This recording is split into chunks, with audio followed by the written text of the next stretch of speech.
ওস্তাদ, আর কত দূর? পা দুইটা তো অবশ্যই আইলো। এই আকাশ মোল্লার পুকুর পাড়ের রাস্তা কি আর শেষ হইব না? চুপ থাক। লাশ যখন পেটের ভাত জোগায় তখন রাস্তার হিসাব করতে নাই। আর এইটা তো রাস্তা না, এইটা হইল মানুষের শেষ যাত্রার পথ। এই পথে কম লাশ তো আর কাঁধে কইরা পার করি নাই। কিন্তু আজকাল রাইতটা কেমন জানি বেশি অন্ধকার লাগতাছে ওস্তাদ। বাতাসটাও কেমন ভারী ভারী। আমার তো বুকের ভিতরটা খালি ধরবর করতেছে। হ্যাঁ, নতুন নতুন কাজে আসলে এরকম লাগে। শোন, ভয় দুই পদের। এক পদের ভয় হইল চোখের সামনে সাপ দেখলি, বাঘ দেখলি ডর পাবি। আরেক পদের ভয় হইল মনের ভয়। হেটার কোনো চেহারা নাই, শব্দ নাই, কিন্তু কলিজাটা শুকায়া ফেলে। আমরা যে কাজ করি সেইখানে মনের ভয়ের পাত্তা দিলে চলে না। আচ্ছা উস্তাদ, আপনি তো কত বছর ধরে এই কাম করেন, আপনার কি একবারও ডর লাগে নাই? ডর ডর তো এই কাজে রং ফরে জ্বালাল, কিন্তু অভিজ্ঞতার কাছে ডর ও হার মানে। আমি লাশের গন্ধ সুইকা বইলা দিতে পারি এটা পানিতে ডোবা লাশ না বিষ খাওয়া লাশ। আমি মানুষের মরা মুখ দেখা বুঝতে পারি তার মনে মরার আগে শান্তি আসিল না আক্ষেপ। কিন্তু কিছু কিছু লাশ আছে যেইগুলা সব হিসাবের বাইরে। মানে? মানে কিছু মরণ আছে স্বাভাবিক, এই রোগ শোক, বুড়া বয়স। আর কিছু মরণ আছে অস্বাভাবিক। সেই সব মরণের লাশগুলাও কেমন জানি অস্বাভাবিক থাইকা যায়। তাকে শরীর ঠান্ডা হইয়া গেলেও ভেতরের আগুনটা নিভে না।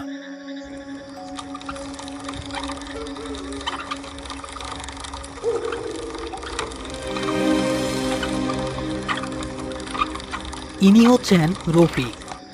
জীবনের প্রায় ৩০টা বছর তিনি কাটিয়ে দিয়েছেন এই লাশ টানার কাজে। খুন, আত্মহত্যা, পানিতে ডুবে মরা, পচে গলে যাওয়া বেওয়ারিশ লাশ, এমন কোনো মৃত্যু নেই যা তার চোখে পড়েনি। মানুষের শরীর পচে যাওয়ার প্রতিটি পর্যায়ে তার মুখস্থ।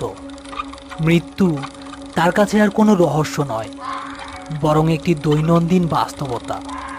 আর তার সাথে মাস ৬ ধরে যোগ দিয়েছেন জালাল। অভাবের তাড়নায় এই ভয়ঙ্কর পেশায় এলেও এখনও সে লাশের গন্ধ বা কবরের নিস্তব্ধতার সাথে নিজেকে পুরোপুরি মানিয়ে নিতে পারেনি।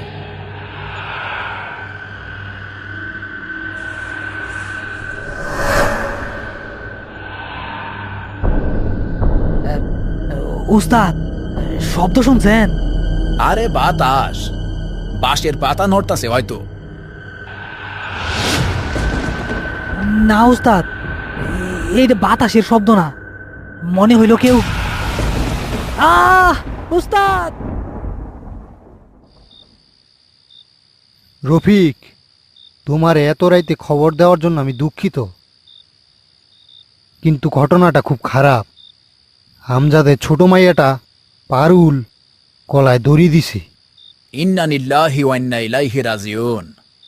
লাশ কই? লাশ এখনো নামানো হয় নাই। গ্রামের শেষ মাথায় যে শেওড়া গাছটা আছে না, এটার ডালে ঝুলতাছে। পুলিশকে খবর দিছি, তারা সকালের আগে আইতে পারবো না, কিন্তু গ্রামের মানুষ ডরাইতাছে। তুমি আর জালাল গিয়া লাশটা নামাইয়া নিয়ে আসো, যা খরচ লাগে আমি দেখব। শেওড়া গাছের নাম শুনতেই জালালের মুখটা শুকিয়ে গেল। ওই গাছ নিয়ে গ্রামে অনেক অলৌকিক কাহিনী শুনেছে সে। লোকে বলে ওই গাছে রাতের বেলা জিনপরীরা এসে বসে এবং অনেক পথিককে ওই গাছ বিপদে ফেলেছে। ওস্তাদ, ওইটা তো অলক্ষণে গাছ, ওই আনে তো দিনের বেলাতেও কেউ যাইতে চায় না। ঠিক আছে চেয়ারম্যান সাহেব, আমরা যাইতাছি। টর্চ লাইটার মোটা দড়ি লাগবো। সব ব্যবস্থা আছে, কিন্তু সাবধানে যাইবা রফিক, জায়গাটা ভালো না। মাইয়াটা কেন যে মরার জন্য ওই জায়গাটাই বাঁচলো। রফিক কোনো উত্তর না দিয়ে জালালকে ইশারা করে। তারা প্রয়োজনীয় জিনিসপত্র নিয়ে আবার সেই অন্ধকার রাস্তার দিকে রওনা হলো। এবার তাদের গন্তব্য গ্রামের শেষ প্রান্তের সেই অভিশপ্ত শেওড়া গাছ। চারদিকে থমথমে পরিবেশ, চাঁদের আলো গাছের পাতা ভেদ করে নিচে নামতে পারছে না। বিশাল শেওড়া গাছটা অন্ধকারে এক বিশাল দানবের মতো দাঁড়িয়ে আছে। তার ঝুলে থাকা ডালপালাগুলোকে দেখে মনে হচ্ছে যেন অজস্র হাত। বাতাসে পচা পাতার গন্ধের সাথে কেমন একটা মিষ্টি অচেনা গন্ধ মিশে আছে। রফিক ও জালাল টর্চের আলো ফেলে ওপরে তাকায়। গাছের সবচেয়ে মোটা ডালটা থেকে একটি তরুণীর দেহ ঝুলছে। পরনে শাড়িটা বাতাসে অল্প অল্প দুলছে। মুখটা একদিকে কাত হয়ে আছে, লম্বা চুলগুলো মুখের উপর এসে পড়েছে। ইয়াল্লাহ, কি ভয়ানক দৃশ্য! আমার দেখা কলিজা কাঁপতাছে উস্তাদ। চুপ থাক, বড় মানুষের সম্মান দিতে শিখ। এখন কান্দনের সময় না, কামের সময়। যা গাছে উঠ, আমি নিজ থাইকা ধরতাছি। আমি আমি পারবো না উস্তাদ, আমার হাত পা কাঁপে। তাইলে তুই নিচে দাঁড়া, আমি উঠতাছি। টর্চটা ভালো কইরা লাশের উপর ধর, আর দড়িটা আমার কোমরে বাইন্ধা দে। রফিক গামছা দিয়ে মাথা বেঁধে অত্যন্ত দক্ষতার সাথে সেই বিশাল গাছে উঠতে শুরু করে। জালাল নিচে দাঁড়িয়ে ভয়ে ভয়ে টর্চের আলো ধরে থাকে। এই শেওড়া গাছটি গ্রামের বয়সের চেয়েও পুরনো। গ্রামের সবচেয়ে বয়স্ক লোকটিও তার দাদুর কাছে এই গাছের ভুতুরে গল্প শুনে বড় হয়েছে। শোনা যায় বহু বছর আগে এক ইংরেজ সাহেবকে এই গাছে ফাঁসিতে ঝুলিয়ে মারা হয়েছিল। তারপর থেকে এটি একটি অভিশপ্ত স্থান। পারুল নামের এই মেয়েটি কেন আত্মহত্যার জন্য এই গাছটিকেই বেছে নিল তা এক বিরাট রহস্য। জালাল, আমি এই দিক থেকে ফাঁসটা আলগা করতাছি। তুই দড়ি রন্ড মাথাটা দইরা আস্তে আস্তে লাশটা নিচে নামাবি। খবরদার যেন মাটিতে আসান না খায়। জি ওস্তাদ। রফিক মেয়েটির গলার ফাঁসটা খুলতে যায়। ঠিক সেই মুহূর্তে জালালের হাতের টর্চের আলোটা একটু কেঁপে ওঠে। আরে জ্বলে না কেন? জল জল। হ্যাঁ, ও আল্লাহ! ওস্তাদ, ওস্তাদ, লাশ তো নড়তাছে। কি সব আবল তাবল বকস? বাতাসে দুলতাছে, শক্ত কইরা ধর। রফিক মেয়েটির গলার ফাঁসটা কেটে দেয়। সাথে সাথে জালালের হাতের দড়িতে প্রচণ্ড এক টান পড়ে। জালাল শরীরের সমস্ত শক্তি দিয়ে দড়িটা ধরে রাখে এবং ধীরে ধীরে লাশটা নিচে নামাতে শুরু করে। লাশটা মাটি থেকে মাত্র কয়েক ফুট উপরে আসতেই ঘটে এক ভয়ঙ্কর ঘটনা। মেয়েটির মৃতদেহ, যা এতক্ষণ শক্ত এবং নিথর ছিল, হঠাৎ করে যেন জীবন্ত হয়ে ওঠে। তার শরীরটা অলৌকিকভাবে বেঁকে যেতে শুরু করে। তার হাত পা গুলো অদ্ভুতভাবে মোচড়াতে থাকে, যেন কোনো অদৃশ্য শক্তি তার শরীরের ভেতর থেকে হাড়গুলোকে ভেঙে দিচ্ছে। এটা আমি কি দেখতাছি? জালাল ভয়ে চিৎকার করে দড়ি ছেড়ে দেয়। লাশটা ধপাস করে মাটিতে পড়ে, কিন্তু পড়ার সাথে সাথেই লাশটা মাটিতে উল্টো হয়ে বসে পড়ে। তার হাত পা সব উল্টো হয়ে আছে। সে ধীরে ধীরে মাথাটা মাটির সাথে ঘষতে ঘষতে নিজের শরীরটাকে টেনে হিচড়ে জালালের দিকে নিয়ে আসতে থাকে।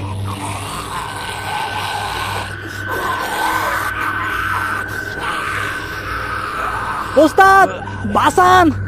এটা লাশ না, এটা শয়তান! গাছের ওপর থেকে রফিক এই অবিশ্বাস্য এবং ভয়াবহ দৃশ্য দেখে জমে পাথর হয়ে যায়। তার 30 বছরের অভিজ্ঞতায় এমন কিছু সে কখনো দেখেনি। লাশটা তার ভাঙা মোচড়ানো শরীর নিয়ে জালালের পায়ের কাছে এসে থামে। তারপর খুব ধীরে ধীরে তার মাথাটা উপরে তোলে। যে মুখটা চুলে ঢাকা ছিল, সেই চুলগুলো ধীরে ধীরে সরে যেতে থাকে। টর্চের আলোয় দেখা যাচ্ছে মেয়েটির চোখ দুটো খোলা, কিন্তু সেই চোখে কোনো মনি নেই, শুধু ধবধবে সাদা। আর তার ঠোঁটের কোণে লেগে আছে এক বীভৎস অবর্ণনীয় হাসি। জালাল, ফইরায়, ওইখান থেকে ভাগ। জালাল যেন তার আওয়াজ শুনতে পাচ্ছে না। সে ভয়ে এতটাই পাথর হয়ে গেছে যে তার শরীর নড়ানোর শক্তিটুকু আর নেই। সে শুধু ফ্যাল ফ্যাল করে তাকিয়ে আছে সেই ভয়ঙ্কর হাসির দিকে। রফিক আর এক মুহূর্ত দেরি করে না। সে প্রায় লাফ দিয়ে গাছ থেকে নামতে শুরু করে। ডালপালার আঁচড়ে তার শরীর ছিলে যেতে থাকলেও তার কোনো ভ্রুক্ষেপই নেই। মাটি থেকে 10-12 ফুট উঁচুতে থাকতেই সে লাফ দেয়। মাটিতে পড়ার সাথে সাথেই তার গোড়ালিতে একটা তীব্র যন্ত্রণা হয়, কিন্তু সেদিকে মনোযোগ দেওয়ার মতো সময় তার নেই। আরে হারামজাদা, কানে কথা যায় না, মরবি তো। লাশটা এবার তার লক্ষ্য বদল করে। সে রফিকের দিকে তার ভাঙা শরীরটাকে টেনে হিঁচড়ে আনতে শুরু করে। মাটিতে শরীর ঘষ্টানোর শব্দটা এমন ভয়ঙ্কর যে শোনার সাথে সাথেই গায়ের লোম খাড়া হয়ে যাচ্ছে রফিকের। জালাল, ভ্যানের দিকে দৌড় দে, জলদি। রফিক নিজেও দৌড়াতে শুরু করে, কিন্তু তার পায়ে চোট লাগায় সে ঠিকমতো দৌড়াতে পারছে না। জালাল ততক্ষণে উঠে দাঁড়িয়েছে এবং জ্ঞান শূন্যের মতো ভ্যানের দিকে ছুটছে। রফিক পেছনে তাকিয়ে দেখে লাশটা প্রায় তার ঘাড়ের কাছে এসে পড়েছে। সে বাঁচার জন্য মরিয়া হয়ে তার হাতে থাকা মোটা দড়িটা দিয়ে লাশটার গায়ে আঘাত করে।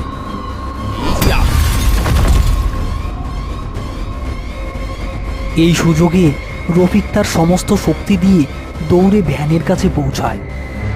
ভ্যান ছাড় জালাল, ভ্যান ছাড়। জালাল শরীরের সমস্ত শক্তি দিয়ে ভ্যানটি টানতে থাকে, কিন্তু ভ্যান এগুচ্ছে না। আরে লাগে না কেন, দে আমারে দে। রফিক জালালকে সরিয়ে এবার নিজেই ভ্যান হাতে তুলে নেয়। এবার তার শরীরের সমস্ত শক্তি দিয়ে ভ্যানটিকে এক ঝটকায় সামনের দিকে নিয়ে আসে। ওদিকে শেওড়া গাছের নিচ থেকে সেই লাশটা অন্ধকারের মধ্যে তাদের দিকে এগিয়ে আসছে। টর্চের আলোয় তার সাদা চোখ দুটো জল জল করছে। রফিক এক মুহূর্ত দেরি করল না। সে সর্বোচ্চ গতিতে ভ্যান চালিয়ে গ্রামের দিকে এগুতে থাকলো।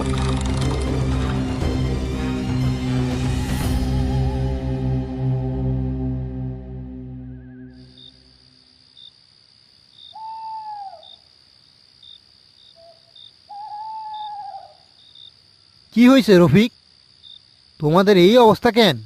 লাশ কই? লাশ লাশ আনা সম্ভব হয় নাই চেয়ারম্যান সাহেব। ওইটা ওইটা লাশ না, ওইটা শয়তান, আস্ত একটা শয়তান। কি সব আজে বাজে কথা বলতাছ? লাশ নামাইতে গিয়া পুইরা ব্যথা পাইছো নাকি? মাথা খারাপ হয়ে গেল নাকি তোমার? আমার মাথা ঠিক আছে চেয়ারম্যান সাহেব, আপনি নিজের চোখে দেখলে বুঝতেন। ওই লাশটা জিন্দা, ওইটা নিজের হাত পা ভাঙা শরীর নিয়া আমগো মারতে আইতাছিল। চোখে আর চোখ নাই, খালি সাদা, হাসে, মটমট কইরা হাড় ভাঙে। আমার দিকে আইতাছিল। উস্তাদ না থাকলে আমার আজকা জ্যান্ত খাইয়া ফেলতো। তোমরা দুইজন ভিতরে আইসা বসো, আমার সব খুইলা ক, কি দেখছো তোমরা? রফিক এবং জালালকে বাড়ির ভেতরে নিয়ে যাওয়া হয়। রফিক ঠান্ডা মাথায় যা যা ঘটেছে তার সব কিছু চেয়ারম্যানকে খুলে বলল। হাড় ভাঙার শব্দ, সাদা চোখ, বীভৎস হাসি, মাটিতে শরীর ঘেঁষটে এগিয়ে আসা, কোনো কিছুই সে বাদ দেয় না। এই নেন, আগে পানি খায়ালন, মুখ দুইটা তো শুকায় গেছে। ওমা, এটা কি আপনার গায়ে? কই এইটা? এইটা তো ওই মাইয়াটার শাড়ির। এইটা এইটা কি জিনিস রফিক? আমি জীবনে লাশের গায়ে বহু কিছু দেখছি চেয়ারম্যান সাহেব, বহু লাশ গাঁটছি, কিন্তু এমন জিনিস, এইটা কোনো সাধারণ তাবিজ না। চামড়াটা মানুষের চামড়ার মতো লাগতাছে। ও মাগো, মানুষের চামড়া! কালো জাদু, এইটা শয়তানি কাম। আমাগো গ্রামের ওই মাথায় যে কুদ্দুস কবিরাজ থাকতো, হেই এইগুলা বানাইতো। মরা মানুষের চামড়া দিয়া, সীতার কয়লা দিয়া তাবিজ বানাইয়া দিত। পারুল মাইয়া ডাকি তাইলে। চেয়ারম্যান সাহেব, আমি যখন লাশটার গলার ফাঁস খুলতে গেছিলাম তখন খেয়াল করছিলাম ফাঁসটা গলার অনেক নিচে, আর দাঁতটা সোজাসুজি, গভীর না। কেউ ফাঁস দিয়া মরলে তার গলার দাঁত উপর দিয়া বাঁকা হইয়া থাকে। মাইয়াটা আত্মহত্যা করে নাই, তারে অন্য কোথাও শ্বাসরোধ কইরা মাইরা ওই গাছে ঝুলাইয়া রাখা হয়েছে। আর এই তাবিজ, এইটা সব নষ্টের গোড়া। হায় রে, এ কোন বিপদে পড়লাম আমরা! এখন উপায়? পুলিশ তো এই জাদু টোনা কথা বিশ্বাস করব না।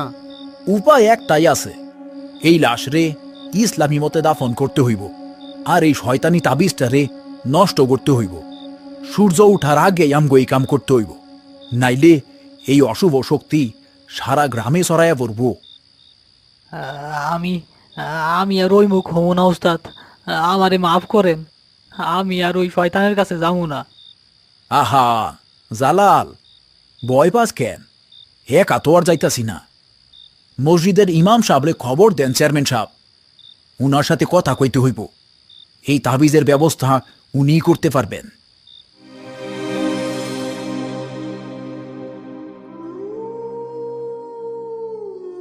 আস্তাগফিরুল্লাহ, এটা মুর্দাবাদ তাবিজ। যে বানাইছে সে কোনো সাধারণ তান্ত্রিক না, সে হইল গিয়া সাক্ষাৎ শয়তানের উপাসক। এই তাবিজের জোরে সে মরা মানুষের আত্মারে কবজা কইরা তারে নিজের গোলাম বানায়। পারুল মাইয়াদার শরীরটা এখন শুধুই একটা মাটির বোতল, যার সুতা ওই তান্ত্রিকের হাতে। তাইলে এখন উপায় কি হুজুর? উপায় খুব কঠিন রফিক। ওই তাবিজটারে নষ্ট করতে হইব, আর লাশটারে আবার কবজা কইরা দাফন করতে হইব। আমি কিছু পরা পানি আর একটা লোহার পেরেক দিতাছি। যখনই লাশটা সামনে আসবো, এই পরা পানি ছিটাইয়া দিবা। অশুভ শক্তি কিছুক্ষণের জন্য দুর্বল হইয়া যাইব। আর দাফন করার সময় এই তাবিজটা কবরের সবচেয়ে নিচে রাইখা তার উপর এই লোহার পেরেকটা বুইতা দিবা। তাইলে এই জাদুর বাঁধন খাইতা যাইব। কিন্তু সাবধান রফিক, কাজটা সহজ না। ওই শক্তি তোমার সবটুকু দিয়ে আটকানোর চেষ্টা করব। ইমান শক্ত রাখো, আল্লাহ ভরসা। রফিক, চেয়ারম্যান এবং গ্রামের আরো কিছু সাহসী তরুণ মিলে আবার সেই অভিশপ্ত গাছের নিচে এসেছে। সবার হাতে লাঠি, বল্লম আর হ্যারিকেন। জালাল প্রথমে আসতে না চাইলেও তার ওস্তাদকে একা ছাড়তে না পেরে সেও পেছন পেছন এসেছে। কিন্তু এসে তারা যা দেখল তাতে তাদের রক্ত হিম হয়ে গেল। লাশটা যেখানে পড়েছিল সেখানে এখন আর নেই। লাশ কই? লাশ তো কোথাও দেখা যাইতেছে না। সবাই সাবধান, একসাথে থাকো, ও আশেপাশেই কোথাও আছে। রফিক টর্চের আলো ফেলে চারদিকে খুঁজতে থাকে। হঠাৎ গাছের ওপর থেকে খসখস করে একটা শব্দ হয়। সবাই ওপরে টর্চ ফেলে দেখে সেই ভয়ঙ্কর লাশটা গাছের ডালে একটা মাকড়সার মতো উল্টো হয়ে ঝুলে আছে। তার শরীরটা আগের চেয়েও অনেক বেশি মোচড়ানো, মুখটা পুরোপুরি ঘাড় ঘুরিয়ে তাদের দিকে তাকিয়ে আছে। তার সাদা চোখ দুটো অন্ধকারে জ্বলজ্বল করছে।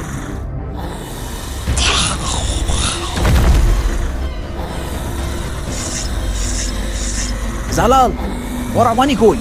পানি ছিটা।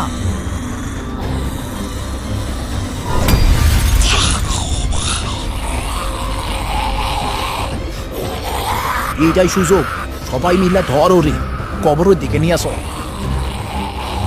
গ্রামবাসীরা এবার সাহস ফিরে পেল। তারা সবাই মিলে লাঠি আর বল্লম দিয়ে খুঁচিয়ে আঘাত করে লাশটাকে কাবু করার চেষ্টা করছে। লাশটা পশুর মতো গর্জন করতে থাকে আর তার ভাঙা হাত পা দিয়ে সবাইকে আক্রমণ করার চেষ্টা করে। কিন্তু পড়া পানির কারণে তার শক্তি অনেক কমে গেছে। অনেক ধস্তাধস্তির পর তারা লাশটাকে বেঁধে ফেলতে সক্ষম হয়। রফিক আর জালাল মিলে লাশটাকে টেনে হিচড়ে আগে থেকে খুঁড়ে রাখা একটা কবরের কাছে নিয়ে গেল। লাশটাকে কবরে ফেলার ঠিক আগ মুহূর্তে সে হঠাৎ স্থির হয়ে গেল।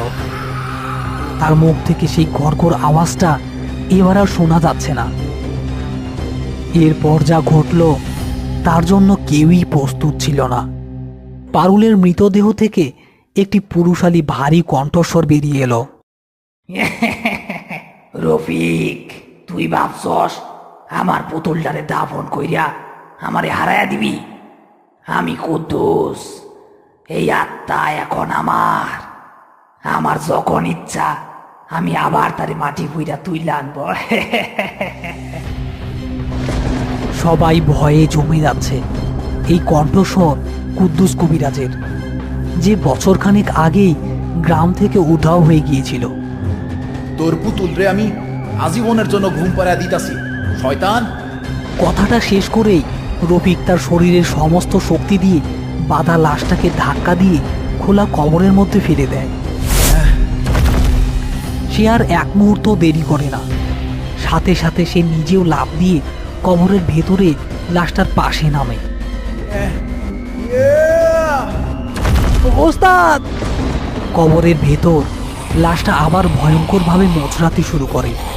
তার ধবধবে সাদা চোখ দুটো যেন কোটর থেকে বেরিয়ে আসতে চাইছে, সরাসরি রফিকের দিকে তাকিয়ে আছে। কুদ্দুসের সেই ভয়ঙ্কর কণ্ঠস্বর আবার চিৎকার করে ওঠে, আমার পুতুলের শরীর থেকে বাইর হ রফিক, নইলে তোর কইলজাটা আমি ছিঁড়া ফালামো। রফিক সেদিকে পাত্তা দেয় না। সে দ্রুত পকেট থেকে সেই চামড়ার তাবিজটা বের করে। তারপর ইমাম সাহেবের দেয়া মরিচা পোড়া লোহার পেরেকটা হাতে নেয়। সে জানে এটাই তার শেষ সুযোগ। তাবিজটা লাশের বুকের ওপর রেখে রফিক পেরেকটা তার ঠিক মাঝখানে স্থাপন করে। তারপর পাশে পড়ে থাকা একটা বড় মাটির ঢিলা তুলে নেয়। সে তার জীবনের সমস্ত ঈমানকে একত্রিত করে চিৎকার করে ওঠে, আল্লাহু আকবার।